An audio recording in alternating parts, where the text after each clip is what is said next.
soki na Facebook omoni très bien tes certifié te bisote ba Facebook ba miyibi oyo ba lukuta o ba sombaka o ba sombaka ba bonne mona ba certification ezate mais oyo biso nyonso eza certifié.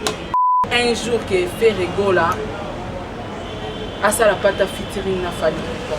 Mais pourquoi pas artiste? Soki lelo moto mo achembo mona ebili as artiste. Est-ce que c'est impossible? Bah il y a beaucoup de gens dans le quartier là-dedans et puis c'est possible.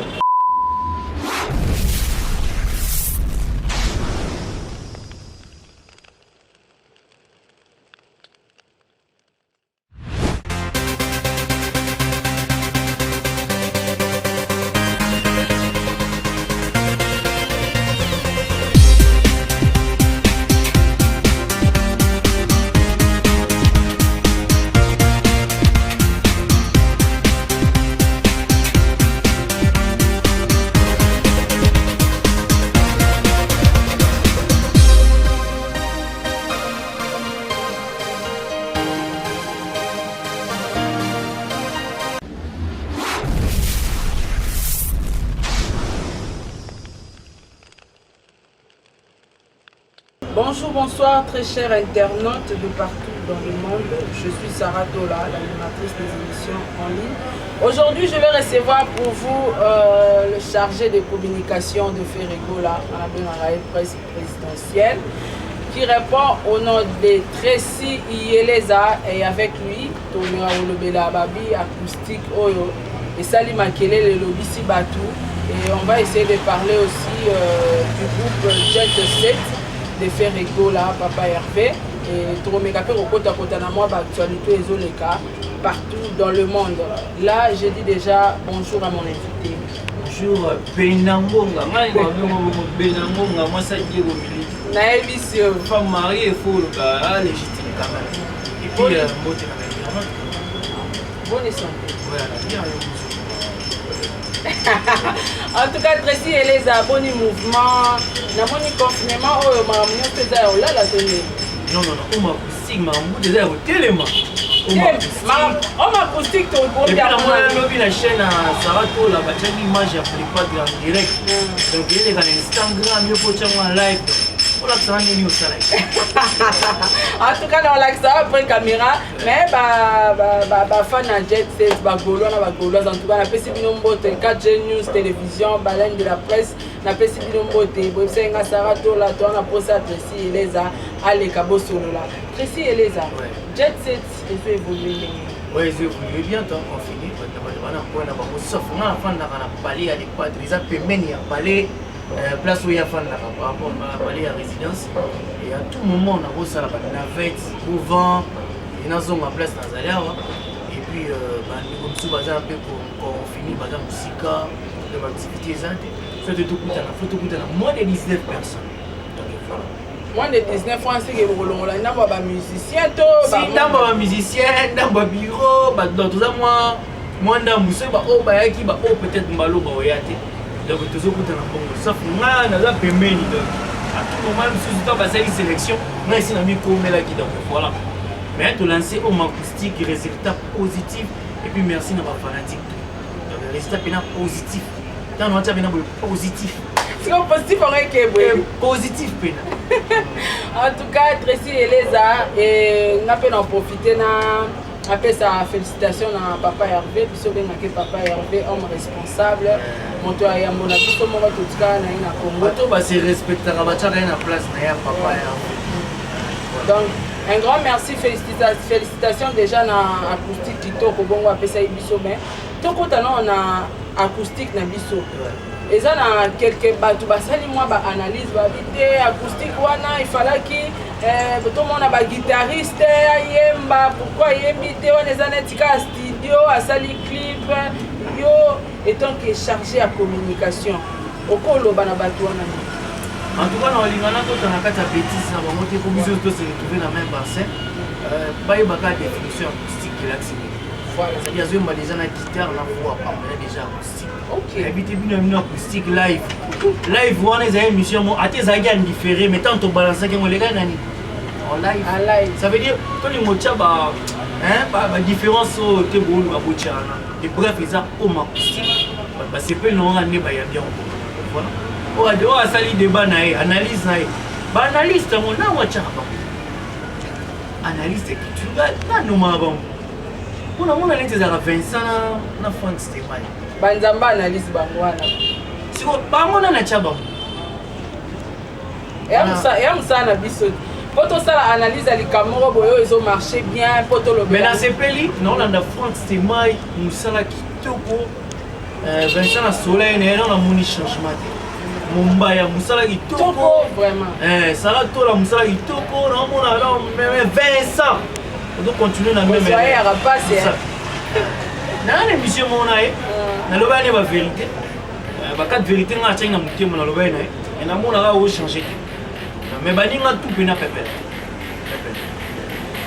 mais Vincent en tout cas Vincent Chiluizi Tessie les alobi bongisa musala en tout cas tu que papa a fait un studio et dans le studio on a parlé tout ça le studio na biso professionnel na parlé on a parlé donc il y a que dans sous studio à batuté non to na studio qui est aussi eti ba générique c'est ba lia ba rumba album international banzi ko monsieur Zoli Matwa ba microphone mani ya bien à parler qui na senti tout ça bien Corona 2000 on a parlé donc on a tout parlé donc wana idéologique ya Vera Mbotonde non mais idéologique tout wana tout est mais déjà tout a vision à faire écolative et puis matos sont tourner les clips de matos ils sont au début kala tout a dans la plate magique on a dans matos tout pas utiliser donc tout ça peut à l'aise tout ça pas à l'aise et tout le monde y peut le papa Hervé a commencé à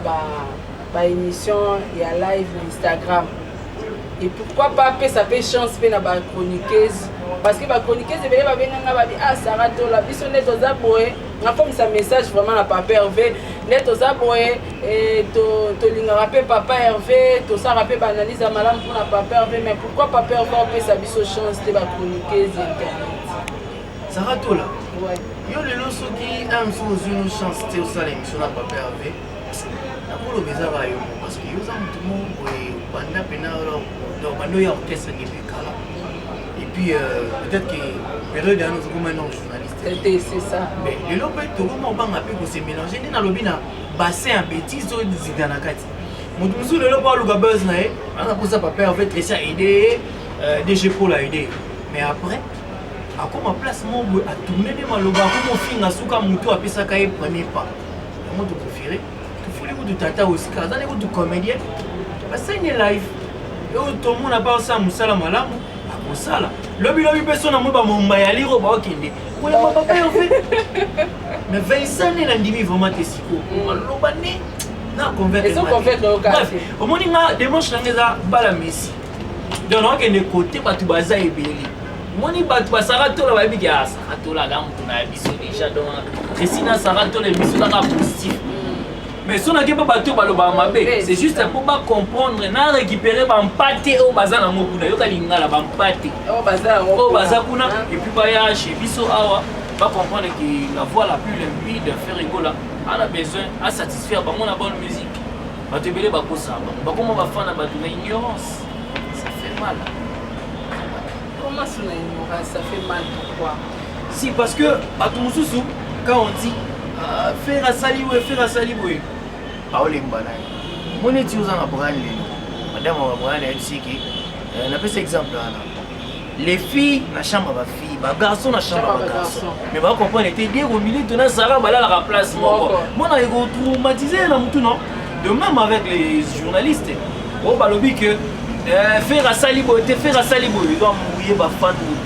Aujourd'hui, on a acoustique, tout le monde a compris. Donc, aux étapes, et puis, banalisme, nous on s'en fout. Donc, on a une impartialité, on a besoin de tout le monde. On a Sarah Tola, tout à l'heure, on a Mumbaya, tout à l'heure, on a tout partager pendant le meilleur moment de bonheur et surtout information. Et bon, quand on a le long de qu'on a pu se cabossé pour les mois dans Wenge, on a appelé ça qui est un conseil.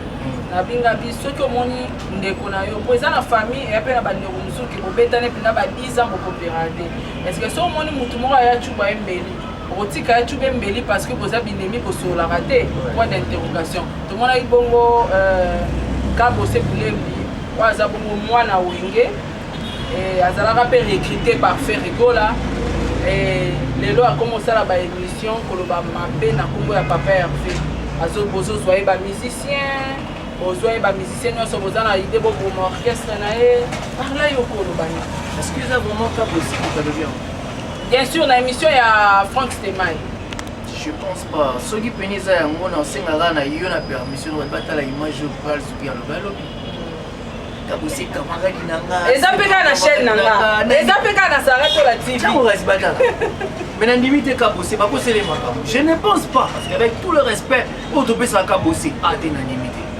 et peut-être que na habité il n'est pas influencé je pense pas c'est kabose voilà moi ça bosse oh tu image wana batala oh na le wazamba cha oh image wana donc kabose camarade nanga c'est le yo héritier donc je pense pas beaucoup c'est les marins en tout cas internet est beau s'arrêter ba émission zali oyo de relation kabose asala ki ngape pour na lekaki na lobaki mais au moins que papa a fait aza clair na ba réponse na asala ki émission lobina tata Oscar alobi que baza ba frère et puis na senga na ba communication na ngai so bo comprendre nga makambo la zone non saka bino makambo ya avance na essaye bino que polémique 2020 ezaki ou balandaki papa a voulu qu'on comprendre ça veut dire il ongeza nga même loba c'est affaire donc faut beaucoup comprendre la riche merci Sarato est-ce que eko ko m'appelle batupé ba cause la paix un jour que fait rigola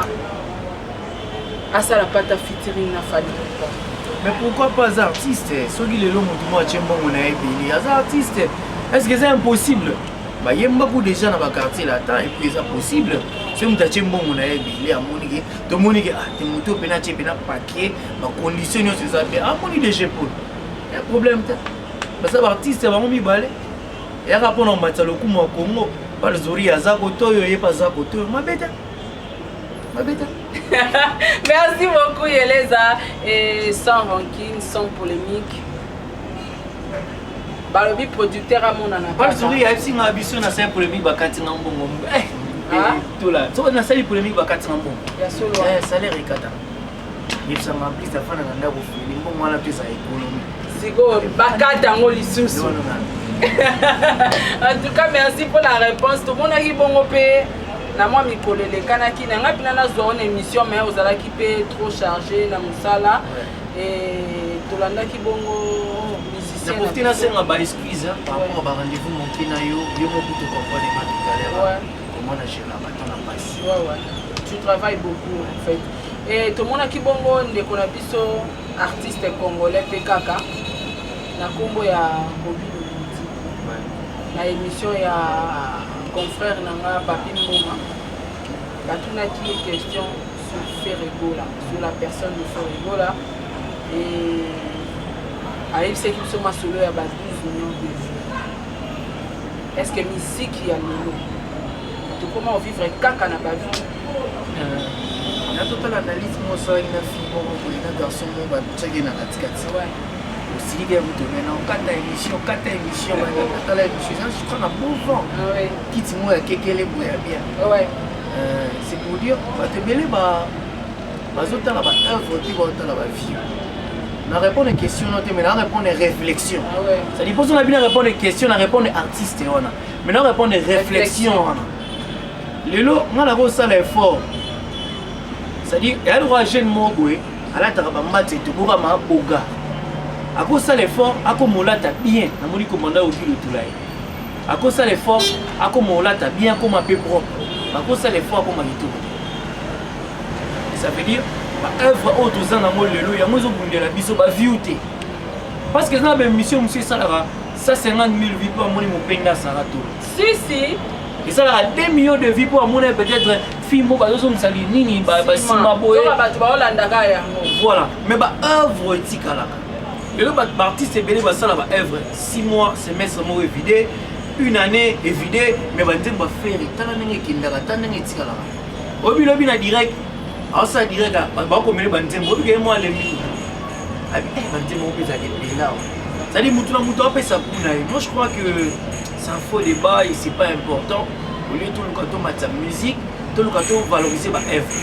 Si vous salez le moment, vous salez 12 millions, 15 millions, 20 millions. Après, vous avez la force, vous salez le moment, 50 millions, tout le monde.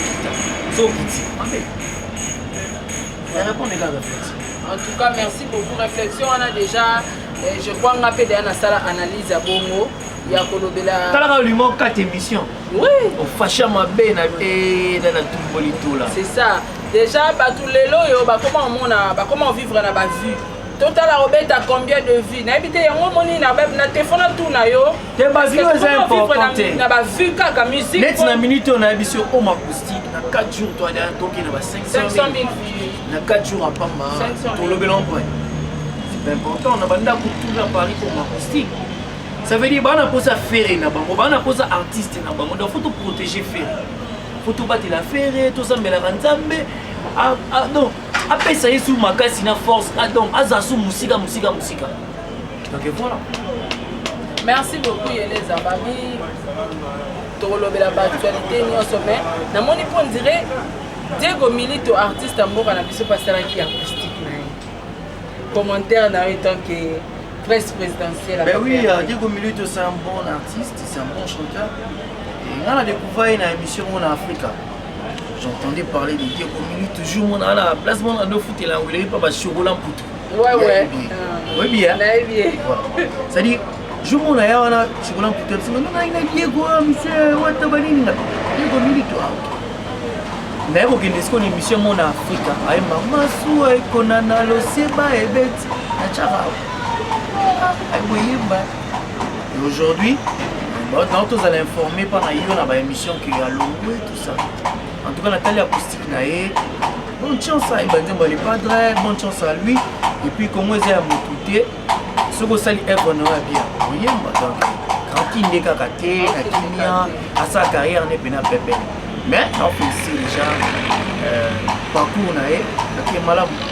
Et comment les lois, papa en face dans la studio, comme il a souka, tout besoin de pandémie. Moi, message, mon recoupé, ça va tout vite fait pour la studio. Pour la black box, je crois. Non, à 60%, il y a premier soin.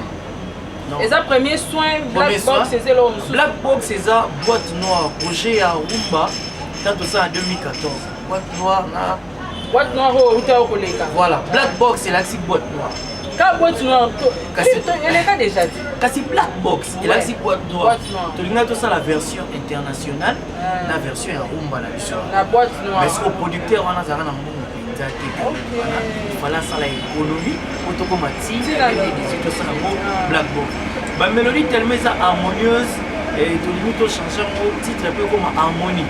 Et on parle de à mon bien pour l'instant, tout travailler et puis par confinement, tout le monde partout.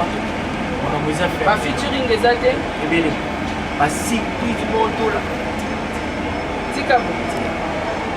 Si vous faites un modèle le roi Gims, faire un modèle le roi Lil Wayne, faire un modèle le roi Rihanna, faire un modèle le roi T.I. Ce qu'on fait, vous découvrez un album après confinement des rendez-vous, après confinement rendez-vous.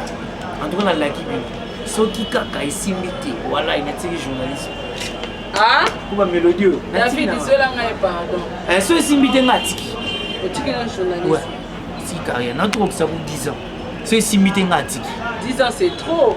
Dis-moi un peu, depuis on s'allie 10 ans dans la carrière, il y a boulot. Mais il faut y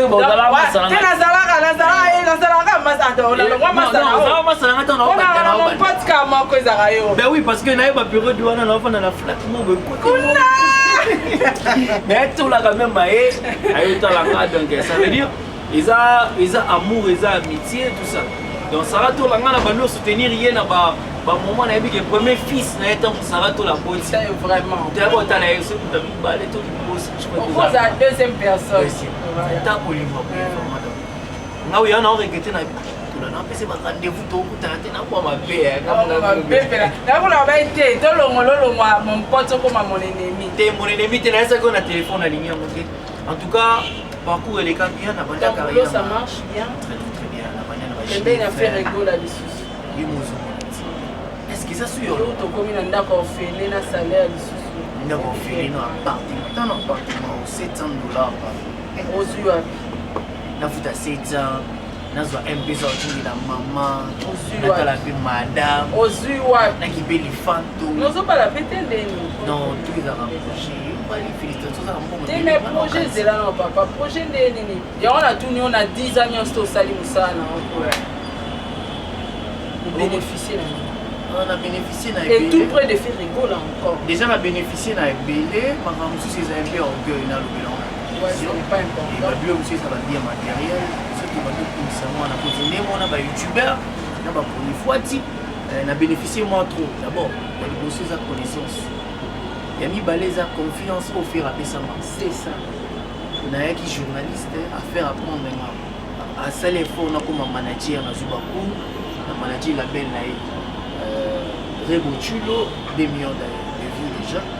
Et puis le mot le bel review, ça veut dire. Est-ce que les lots peuvent dans la belle Nabino pour produire un musicien ou si tu veux produire, mais actuellement la belle Nabiso, nous avons produit un album premier soir. Black Box c'est ça produit un album international. Le coup l'album premier c'est ça produit un label. Tu veux produire au Bazalakina. Na production après ton produit va te bien sur bazar na talent donc pas de problème. Merci beaucoup ici Elisa et passage dans on a Sarah tout la petite j'aime bien déjà que tu chaîne so ça va mutali bossa ça va spot les tata donc et puis ngata na moi c'est là un abonné moko ezala ye moko kaka mais nga na bingo na téléphone na dola chama ela ici na moni vous avez 1000 mais quand mikolo lo tu bula 5000 osende en tout cas na émission on les a flatté te mais o tu ka mikolo yo kaka technique mo tu bita mikolo ne ça on comprend en moteur non comprendre mikolo moto ya mikolo moto mais okende ko dawa sanga mamba nisi mwanzungu te omoni pour maréchal na se même ok kuna ne maka parce que on a zaka na nzambe. Ouais, c'était juste pour blaguer. Biso to ça il a cas Jésus-Christ. Ouais. Et donc dans la biso mbangu to moi na ça OK malembe. Non, par contre no pena ngana lobi ngana o témoigner OK est bien. Na conseil na mo pesa. Ouais. Beaucoup de distraction de la futilité, rancune, on dirait distraire yo pour ma place au fond pour moi. Ouais. Tu vas linga to la na bango na musala. Avec des gens tapis sans analyse et on a un amour à boulot. En plus, ça c'est quand même besoin qu'on a. Soit parking quand même. On va te le bien matériel.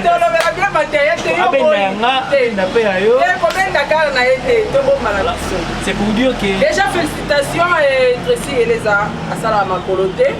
Donc on a pour ça dans Gaïsa communication na YouTube au balobama be a fait rigoler échanger et merci. So botali communication. Et so botali en tout cas artiste à présent na YouTube en même temps communication peut comment changer parce que bato mususu bande que au kabando comprendre. Journaliste peut-être na numéro na été. O Monique to kuta na raté. So obenga ngate benga ta Saratola. Et après ce numéro na à tout moment na disponible. De la fin. De la fin. La salutation et puis ça biso programme ya Papa Hervé peut-être home acoustique beau consommer en moi en minute home acoustique va s'abonner na faire rigolo la TV officielle et puis va s'abonner puis na faire rigolo la soutre les padres Facebook faire rigolo les padres ceux qui na Facebook on très bien que ça certifié bisoté ba Facebook ba mibi oya ba lukuta o ba sombaka o ba sombaka ba bonné mo na ba certification ezate mais oya biso nuance ça certifié mais Instagram certifié Twitter pesa ils ont vraiment certifié et puis mais to komi dana souka émission na biso mo le soulever point mo eza bien to oko expliquer batu ba olanda biso signification ya très bien on a parce que batu musu certification et bani penaki o eza pena ya Saratola o eza penza ya Ferigola o eza pena ya Tracy les a somoni très bien na ya bleu les amis pour les artistes, les hommes politiques, on va un peu public, on va frapper Facebook Facebook a aidé pour à certifier, à la vérifier. Mais ce que c'est que artiste on a somba ba view, to a somba ba abonné, to zelo mo ezango et c'est passé on a malamu te pour balongo le croix bleu ils appellent ba signe. Merci beaucoup Tracy Eleza et non lingo pesa ba salutation non mais yada lango bana yada lango bana zela nana des questions moi vous t'es pas ba journaliste babi est-ce que les loyo fait rego la fungoli porte pour na ba journaliste so ba lingi ba beta porte ba comme ça là et baza bazoba mingi ya moni porte kangama kimia oya maele toujours sélectionné pour tout travailler na bango ba oyo ba fingaka oyo ba baza lokolo mona kati mo libanda ngamona journaliste na otala mais nazobenda ba tête malamu o basala musala malamu neti ba yo saratola mona mombaya fa yara Mumbaya foyara Mumbaya foyara Mumbaya moko voilà foya pina ba misu to tala vraiment mais o baba moi bazoba analyse buzoba na ba mayele na bango na ba buzoba na bango baba et les musiciens bato bana posa ba intégrer na jet set o bana besoin d'intégrer la porte est grandement ouverte baluka DG Polo et ndenga ba confinement pour essayer que faut oser la peka marabozo si faut oser marabozo ça lui demande d'emploi na yo ça demande d'emploi puis c'est DG Polo ba traiter kana on a bio et puis bio na biso quand même était toujours siégé quelque part pour ce pour adresse. Merci beaucoup Tracy Eleza, c'est moi qui te remercie surtout de te recevoir dans mon plateau et d'avoir respecté mes principes. Moi ça qui est gomilite.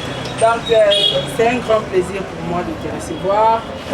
Nous respecter que ma principe na biso na été ya dada ngwabana donc banda ngoramba monde ezala kaka ya dada ngwabana na pesi mbote na bera de prince Zamunda Duduka Malando Yanika Enga Jida di Monekene 4G News les vaccinés du padre na pesi mbote na ba groupe tout ya faire rigola et puis na pesi merci na Diego Milito na Sarato la pour la chaîne na disponibilité na pesi mbote na bosani ba golo na ba goloise Jira Sezamba ya Magalov Jira Sezamba ya Magalov la pesi mbote na ba visa pour na papa Satia la pesi mbote na DG Polo mon ami Jida di Monekene et puis na beau sanité garçon plaisir ogela nga Yvette Mbia Zanoti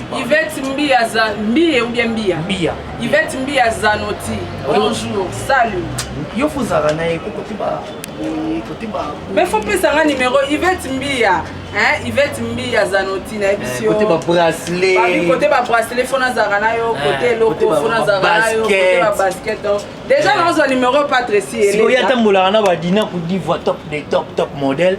Et puis voilà quoi. Merci Bena Sarato là. Merci Nayope. Toi aussi ça bon côté aux il faut tous on va biso mbalenga pena boire na bayanga. Et ma consoeur ma sœur Karine Mokondi la baronne, je te salue. Pourquoi pas na moni ba chinois na chinoise ouais Karine Mokondi.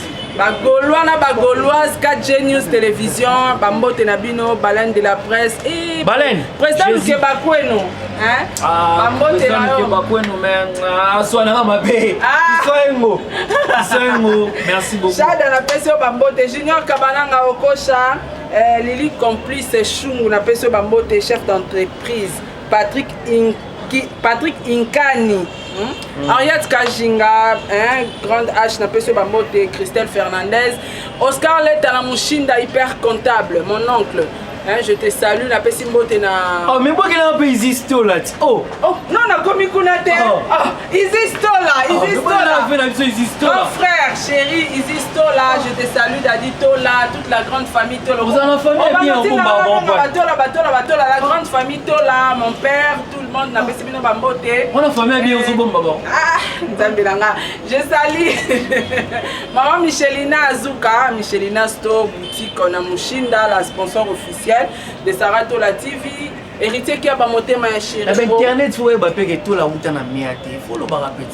Sans le bidé dans le béla. Moi, tu sais, tu comment le baba m'a to comme à l'aura bango. Bango faut pas tirer la rabo. Heureusement qu'on peut voir Maëlle et Nathalie.